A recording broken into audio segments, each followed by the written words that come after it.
साथियों, सुरेश सत्यम YouTube channel पर आपका स्वागत है। आज हम लेकर हाजिर हैं राम सुग्रीव मित्रता और बाली वध की कथा। इस वीडियो में आप जानेंगे कि सुग्रीव और बाली का जन्म कैसे हुआ, इनके माता पिता कौन हैं, बाली अपने गले में सदैव एक चमत्कारी माला धारण करता था, उस माला का रहस्य क्या है, ये माला बाली को कहाँ से प्राप्त हुई, मायावी और दुंदुभी राक्षस कौन थे, इनकी बाली से क्या दुश्मनी थी, सुग्रीव ऋषिमुख पर्वत पर क्यों रहता था, किस श्राप के कारण बाली ऋषिमुख पर्वत पर नहीं जाता था, सुग्रीव की पत्नी रूमा और बाली की पत्नी तारा कौन थी, बाली की पत्नी तारा ने भगवान श्री राम को क्या श्राप दिया था, भगवान श्री राम ने बाली को वृक्ष की ओट से छिपकर क्यों मारा और बाली की मृत्यु के बाद तारा का क्या हुआ। इन सभी सवालों के जवाब आज आपको इस वीडियो में मिलने वाले हैं। आज का प्रसंग बहुत रोचक और आनंददायक है। इस वीडियो में आपको आज हम सुग्रीव और उसके भाई बाली के विषय में बहुत ही रोचक और चौंकाने वाले तथ्य बताने जा रहे हैं। आपसे बस इतना अनुरोध है कि वीडियो को शुरू से अंत तक देखने की कृपा करें। यदि आप चैनल पर पहली बार हैं और राम कथा में आपकी रुचि है तो कृपया चैनल को सब्सक्राइब जरूर करें ताकि आपका और हमारा यह जुड़ाव निरंतर बना रहे। आइए सबसे पहले सुग्रीव और बाली की उत्पत्ति जान लेते हैं, कैसे हुई, कैसे इनका जन्म हुआ और इनके माता पिता कौन हैं। तो दोस्तों, हुआ ये कि एक बार सुमेरु पर्वत पर ब्रह्मा जी अपनी 100 योजन की कोटी लगाकर तपस्या कर रहे थे। तपस्या करते हुए उनकी आंखों से आंसू बहने लगे, जिससे एक सुंदर तालाब बन गया। ब्रह्मा जी ने कुछ अपने सेवक उस तालाब की रखवाली में लगा दिए और उनसे कहा कि ये एक चमत्कारी सरोवर है, इस सरोवर में जो पशु पक्षी नर किन्नर गंधर्व प्रवेश करेगा वह एक सुंदर स्त्री बन जाएगा, इसलिए विशेष ध्यान रखना है कि कोई प्रवेश न करने पाए। साथियों, एक बार ऋक्षराज नाम का बानर उसी मार्ग से जा रहा था जहाँ पर वह ब्रह्मा जी का तालाब स्थित था। उसको प्यास लगी तो पानी पीने के लिए उस तालाब के किनारे पहुंचा। जैसे ही उसने पानी पीने की कोशिश की, तालाब में उसे अपनी परछाई दिखाई दी। ऋक्षराज ने सोचा कि शायद इसमें मेरे जैसा ही कोई दूसरा वानर रहता है जो मुझे जल नहीं पीने देगा, तो क्रोध में आकर ऋक्षराज ने अपनी परछाई पर ही आक्रमण कर दिया। परिणाम यह हुआ कि ऋक्षराज तालाब में गिर पड़ा और देखते ही देखते एक अनुपम खूबसूरत स्त्री बन गया। अब वह विश्व को मोहने वाली मोहिनी बन चुका था।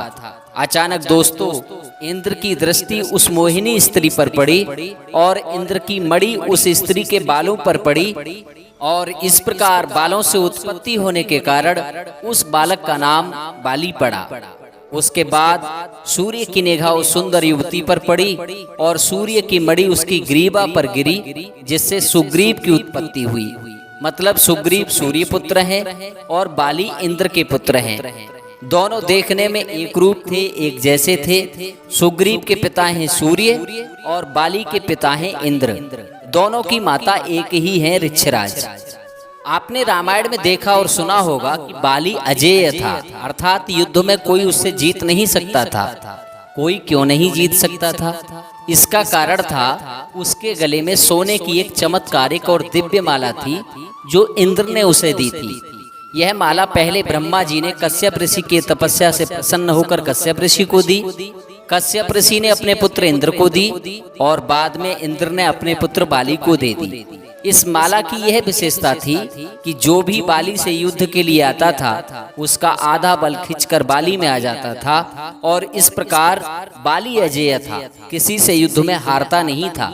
बाली हर वक्त इस माला को अपने गले में धारण करता था। अब हम आपको भगवान श्री राम और सुग्रीव की मित्रता की ओर लेकर चलते हैं। इस कथा में सुग्रीव और बाली से जुड़े हुए अद्भुत, रोचक और चौंकाने वाले राज जुड़े हुए हैं। तो साथियों, जब पंचवटी से सीता जी का हरण हो जाता है तो भगवान श्री राम और लक्ष्मण सीता जी को खोजते हुए सबरी मैया के आश्रम में पहुंचते हैं। सबरी मैया का आतिथ्य स्वीकार करके कंद मूल फल खाकर और नवदा भक्ति का ज्ञान देकर राम जी और लक्ष्मण जी ऋषिमुख पर्वत की ओर जाते हैं, जहां सुग्रीव बाली के भय से जान छिपा कर रहता था। जब सुग्रीव ने 2 युगल कुमारों को अपनी ओर आते हुए देखा तो उन्हें भय लगा, संदेह हुआ। हनुमान जी से कहा, धर बट रूप देखते जाई, कहे सुजान जी सैन बुझाई, पठे बाल होए मन मैला, भागो तुरत तजो यह सैला। सुग्रीव जी श्री हनुमान जी से कहते हैं कि बलशाली और सुंदर दो युगल पुरुष इधर ही आ रहे हैं, तुम ब्रह्मचारी का वेश बनाकर उनका पता ठिकाना लेकर आओ। मुझे लगता है इनको बाली ने भेजा है, इनको देखकर मेरा मन मैला हो रहा है। अगर ऐसा कुछ हो तो मुझे दूर से ही इशारा कर देना, मैं ये ऋषमुख पर्वत छोड़कर अन्यत्र भाग जाऊंगा। हनुमान जी ब्राह्मण का वेश धारण करके वहां पहुंचते हैं, चतुराई से सब पता ठिकाना लेते हैं। पता चला कि जिस तरह से हमारे महाराज सुग्रीव की पत्नी रूमा का हरण कर लिया है उनके भाई बाली ने, उसी तरह किसी राक्षस ने इनकी पत्नी का भी हरण कर लिया है। ये उसी को खोजते हुए बन बन घूम रहे हैं।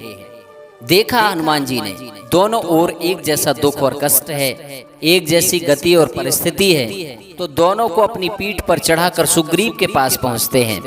हनुमान जी ने दोनों पक्षों का एक दूसरे से परिचय कराया, एक दूसरे को उनकी कथा बताई और अग्नि की साक्षी करके दोनों की मित्रता करा दी। तब हनुमंत तो उभय दिश की सब कथा सुनाए, पावक साखी दे कर जोरी प्रीत दृढ़ाए। दोनों ने एक दूसरे का साथ निभाने का, दुख सुख में साथ देने का वादा किया और मित्र बन गए। दोनों बैठे हैं ऋषमुख पर, राम जी चिंता में हैं। सुग्रीव ने राम जी से कहा, प्रभु मिथिलेश कुमारी जानकी जी जरूर मिलेंगी, आप बिल्कुल चिंता मत कीजिए। मैं सब प्रकार आपकी सेवा करूंगा और जिस उपाय से जानकी जी मिले मैं हर वो उपाय करूंगा। आप धीरज धरिए, सोच को छोड़ दीजिए। अचानक सुग्रीव को ध्यान आता है, राम जी से कहा, प्रभु मंत्रिन सहित यहाँ एक बारा, बैठ रहे हूँ मैं करत विचारा। कुछ दिन पहले मंत्रियों सहित में इसी जगह पर बैठा था, इतने में ऊपर नजर गई तो एक नजारा देखा था रथ की तरह विमान, एक आवाजें कुछ रोने की थी। राक्षस के बस में पड़ी हुई शायद वह जनक नंदिनी थी। राम राम कहकर विलाप करती हुई जा रही थी और उन्होंने एक आभूषण यहाँ फेंक दिया था, हो सकता है वो जानकी जी ही हो। राम जी ने वह आभूषण मांगा तो सुग्रीव ने लाकर राम जी को दिया। राम जी ने देखते ही सीता जी के उस कुंडल को पहचान लिया। लक्ष्मण जी से कहा, लक्ष्मण देखना ये सीता जी का ही कुंडल लगता है। अब ध्यान से समझना लक्ष्मण जी ने क्या उत्तर दिया भगवान श्री राम को। लक्ष्मण ने बढ़कर किया उस कुंडल को प्रणाम, हाथ जोड़कर फिर कहा, सुनिए लीला धाम, मैंने तो चरण निहारे हैं, देखे माता के कान नहीं, मैं तो बिच्छुओं का सेवक हूँ, कुंडल की कुछ पहचान नहीं। इस एक लाइन से आप लक्ष्मण जी का चरित्र समझ सकते हैं। लक्ष्मण जी ने कभी अपनी भाभी सीता जी के मुखमंडल को ध्यान से नहीं देखा, सिर्फ चरणों का दर्शन किया। जरा देर ठहरो राम, तमन्ना यही है, कभी हमने जी भर के देखा नहीं है। आज के युवा जो अपनी भाभी से मजाक करना अपना जन्म सिद्ध अधिकार समझते हैं, उन्हें लक्ष्मण जी के इस चरित्र से प्रेरणा लेनी चाहिए। भाभी माँ के जैसी नहीं बल्कि माँ ही होती है। राम जी बहुत दुखी हो गए। सुग्रीव ने ढाढ़स बंधाया, कह सुग्रीव सुनहु रघुवीरा, तजहु सोच मन आनहु धीरा, सब प्रकार करहु सिबकाई, जय विधि मिले है जान की आई। सुग्रीव के वचन सुनकर राम जी प्रसन्न हुए और अब सुग्रीव से पूछा, भैया सुग्रीव सखा वचन सुन हर से कृपा सिंधु बलसीब, कारण कवन बसहु बन मोहे कहु सुग्रीव। अब तुम बताओ, तुम यहाँ वन में ऋषमुख पर्वत पर छिपकर क्यों रहते हो। सुग्रीव ने कहा, प्रभु बड़ी लंबी कहानी है।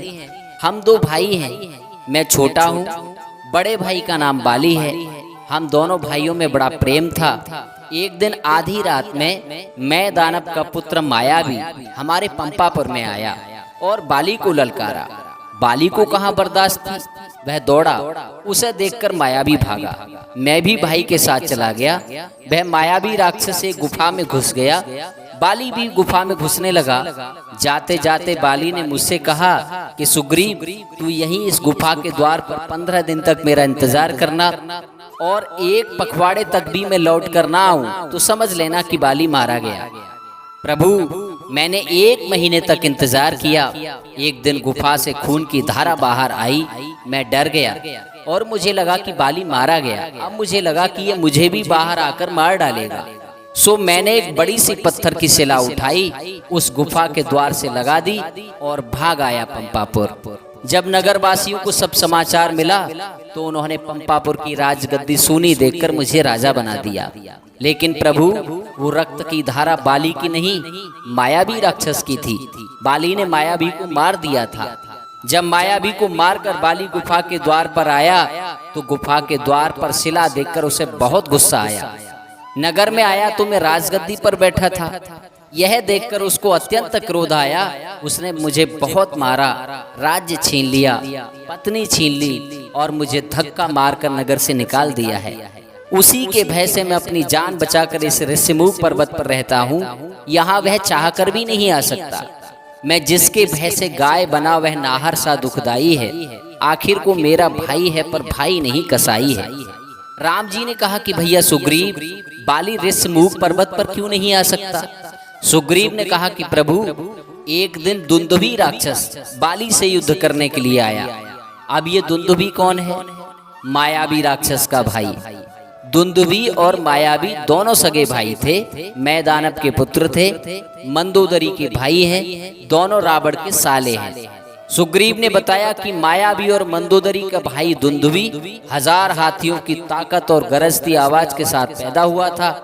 क्रूर शक्ति से संपन्न उसने अपना समय सभी से युद्ध करने में बिताया था, लेकिन बाली से जीतना संभव नहीं था। जो भी बाली के सामने आता उसका आधा बल खिंचकर उस माला के कारण बाली में आ जाता था। दुंदुभी और बाली में घोर युद्ध हुआ। बाली ने दुंदुभी को मार डाला और क्रोध में आकर उसके शरीर के 2 भागों को चीर डाला। एक हिस्सा उत्तर में फेंका और एक हिस्सा दक्षिण में। दक्षिण में ऋषिमुख पर्वत पर उस समय मतंग ऋषि तपस्या कर रहे थे। दुंदुभी की हड्डियां मतंग ऋषि के सामने आकर गिरी और उनके चेहरे पर रक्त की कुछ बूंदें लग गईं। मतंग ऋषि की तपस्या भंग हुई। उन्हें दुंदुभी की हड्डियां देखकर बहुत क्रोध आया। अपनी योग माया से उन्होंने जान लिया कि ये हड्डियां बाली द्वारा फेंकी गई हैं। तब मातंग ऋषि ने ही बाली को श्राप दिया कि आज के बाद यदि बाली यहाँ आया तो उसकी मृत्यु हो जाएगी। इसलिए मातंग ऋषि के श्राप के भय से बाली कभी यहाँ नहीं आता है। इसीलिए ये जगह मेरे लिए सुरक्षित है, मैं यहाँ छिपकर रहता हूँ। सुग्रीव की व्यथा कथा सुनकर भगवान को क्रोध आ गया। राम जी ने कहा, सुन सुग्रीव, मैं मारे हूँ बाली एक ही बाण, ब्रह्म रुद्र शरणागत गए न उबरे प्राण। सुग्रीव सुनो, मैं एक ही बाण से बाली को मार डालूंगा। आज यदि वो ब्रह्मा जी अथवा रुद्र की शरण में भी पहुंच जाए उसके प्राण नहीं बच सकते। भगवान कहते हैं कि जे न मित्र दुख होए दुखारी, तिन्हें बिलोकत पातक भारी। जो लोग मित्र के दुख से दुखी नहीं होते उनको तो देखने से भी पाप लगता है। सच्चा मित्र अपने बड़े से बड़े दुख को भी धूल के समान और मित्र के धूल के समान दुख को भी पर्वत के समान मानता है। मित्र का धर्म है कि वह मित्र को बुरे मार्ग से रोककर अच्छे मार्ग पर चलाए, उसके गुण प्रकट करे और अवगुणों को छिपा ले। राम जी ने सुग्रीव से कहा कि अब तुम हमारे मित्र हो, तुम्हारा दुख अब मेरा दुख है। मैं वचन देता हूँ कि सब राजपाट सुग्रीव तुम्हें हम संध्या तक दिलवाएंगे। कोई संदेह? सुग्रीव ने कहा कि प्रभु, बाली को मारना इतना सहज और सरल नहीं है। बाली को ब्रह्मा जी का वरदान है, सामने वाले की आधी शक्ति आधा बल खिंचकर बाली में पहुंच जाता है। राम जी ने कहा कि फिर तुम्हें कैसे विश्वास हो? सुग्रीव ने कहा कि प्रभु, इन 7 ताड़ के वृक्षों को जो एक बाण से ढाएगा, तक्षक ने यह कह रखा है वो विजय बाली पर पाएगा। अब ये 7 ताड़ के वृक्ष कौन है? साथियों, एक बार बाली ने ब्रह्मा जी की कठोर तपस्या की। ब्रह्मा जी प्रसन्न हुए और वरदान मांगने को कहा। बाली ने कहा कि मुझे अमर कर दो, अमर होना चाहता हूँ। ब्रह्मा जी ने कहा कि ये वरदान सृष्टि के नियमों के खिलाफ है, कुछ और मांग लो। तब बाली रूठ कर चल दिया। ब्रह्मा जी ने रोका और उसको एक फल प्रदान किया। कहा कि इस फल को अभी नहीं खाना है, इसको जमीन में गाड़ देना, उससे वृक्ष बनेगा। उस वृक्ष के फल जो खाएगा वह अमर हो जाएगा। बाली फल लेकर घर आया। संध्या का समय हो गया। बाली नियम का बहुत पक्का था। इसी जगह पर बैठकर संध्या करने लगा। वह फल उसने अपने पास में ही रख दिया। इतने में तक्षक नाम का सर्प आया और कुंडली मारकर उस फल के ऊपर बैठ गया। बाली जब भजन करके उठा तो देखा अमर फल पर एक सर्प बैठा हुआ है। बाली को क्रोध आया और उसने कहा कि जिस भोजन पर सर्प का स्पर्श हो जाए वह भोजन अभक्ष्य हो जाता है, खाने लायक नहीं रहता। तूने मेरा फल दूषित किया है, जा मैं तुझे श्राप देता हूँ कि तेरे शरीर को भेद कर ही अब वृक्ष उगेंगे और इस पीड़ा से तुझे मुक्ति नहीं मिलेगी। तक्षक नाग ने जब बाली को यह कहते हुए सुना तो उसने भी बाली को श्राप दिया, कहा कि जो एक बाण से उन वृक्षों को ढहा देगा, गिरा देगा, समझ लेना वही तेरा काल होगा। भगवान को सब समझ आ गया। भगवान श्री राम ने देखा कि तक्षक नाग के शरीर को भेद कर 7 ताड़ के वृक्ष निकले हुए हैं। सातों पेड़ तक्षक सर्प की पीठ पर थे। तक्षक हिलता डुलता रहता था, इसलिए कोई भी एक बाण से उन वृक्षों को नहीं काट पाया। भगवान श्री राम ने अपना पैर तक्षक की पूंछ पर रखा। पूंछ पर पैर रखते ही सर्प सीधा हो गया। उसी समय भगवान ने बाण छोड़ा, सातों पेड़ एक सीध में आ गए और भगवान श्री राम ने बिना किसी प्रयास के सातों ताड़ों के वृक्षों को ढहा दिया। दुंदुभी अस्थि ताल दिखराए, बिन प्रयास रघुनाथ ढहाए। साथियों, जब एक बाण से 7 ताड़ के वृक्ष और दुंदुभी की हड्डियों का ढेर भगवान ने ढहा दिया, तो अब सुग्रीव को विश्वास हो गया कि राम जी बाली को मार सकते हैं। उसे वैराग्य हो गया। राम जी से कहा कि प्रभु, सुख संपत्ति परिवार और मान बढ़ाई, ये सब आपकी भक्ति में बाधक हैं। संसार में न कोई किसी का मित्र है, न कोई किसी का शत्रु है, और बाली तो मेरे लिए परम कल्याणकारी है, क्योंकि उसी के कारण तो मुझे आपके दर्शन हुए। मैं चाहता हूं कि आप बाली को ना मारें। भगवान श्री राम ने कहा कि सखा, तुमने जो कहा वह सब सत्य है, लेकिन मेरा वचन मिथ्या नहीं होता। अब तुम जाओ और बाली से जाकर युद्ध करो। सुग्रीव भगवान की बात मानकर बाली से युद्ध करने के लिए जाता है। ललकारा जाकर बाली को। ललकार सुनकर बाली युद्ध के लिए जैसे ही चला, बाली की पत्नी तारा ने बहुत समझाया कि नाथ, मैंने सुना है सुग्रीव ने राम और लक्ष्मण से मित्रता की है। वे दोनों भाई कौशलाधीश दशरथ जी के पुत्र हैं, संग्राम में काल को जीतने की भी क्षमता रखते हैं। आप युद्ध के लिए मत जाओ। आप में से बहुत कम श्रोता ये जानते होंगे कि बाली की पत्नी तारा किसकी पुत्री है। दोस्तों, तारा वैद्य सुसैन की पुत्री है। जी हाँ, वही वैद्य सुसैन जो लक्ष्मण शक्ति में संजीवनी बूटी मंगाकर लक्ष्मण जी के प्राण बचाते हैं। उन्हीं सुसैन वैद्य की पुत्री है बाली की पत्नी तारा। तारा ने बाली को बहुत समझाया, लेकिन बाली कहाँ मानने वाला था। सुग्रीव और बाली में महायुद्ध हुआ। आखिर बाली ने सुग्रीव को परास्त कर दिया और मार पीट कर भगा दिया। अब सुग्रीव बेचारा लुटा पिटा सा भगवान के पास घिसटते घिसटते आया और बोला, हे राम, तुम्हारे कहने से ये झगड़ा मोल लिया मैंने। है काल समान बाल, मुझको बल उसका तोल लिया मैंने। मैं पहुंचा, उससे युद्ध किया, मेरे बाजू लड़ते ही रहे। तुम देख रहे थे, खड़े खड़े मुझ पर मुक्के पड़ते ही रहे। भगवान ने बड़े प्यार से सुग्रीव के शरीर पर अपना हाथ फिराया। हाथ फिराया तो सब पीड़ा दूर हो गई। भगवान ने कहा कि पता है सुग्रीव, मैंने बाण क्यों नहीं चलाया। राम जी ने कहा कि एक रूप तुम भ्राता दो, ते ही भ्रमते नहीं मारे सो। देखने में तुम दोनों एक जैसे हो, पहचान ही नहीं हो रही थी कौन सुग्रीव है कौन बाली है। और एक बात और थी, कौन सी? मैं सोच रहा था खड़ा खड़ा दोनों का बैर निकलने दूं। ये दोनों भाई भाई हैं, यदि मिल जाएं तो मिलने दूं। इस बार तुम एक काम करो, मेरी बनमाला पहन जाओ, जिससे मुझे पहचान रहे कि बाण कहाँ और किस पर चलाना है। पुनः विशाल बल देकर राम जी ने सुग्रीव को युद्ध के लिए भेजा। दोनों में महासंग्राम हुआ। भगवान श्री राम एक वृक्ष की ओट लेकर दोनों का युद्ध देख रहे थे।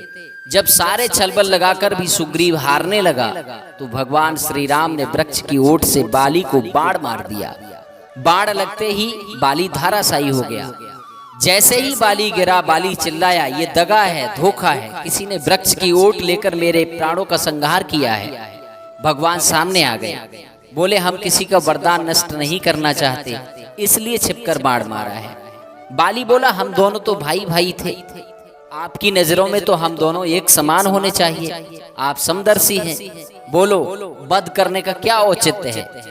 भगवान ने कहा कि अनुज बधू भगनी सुत नारी, सुन सठ कन्या सम ये चारी।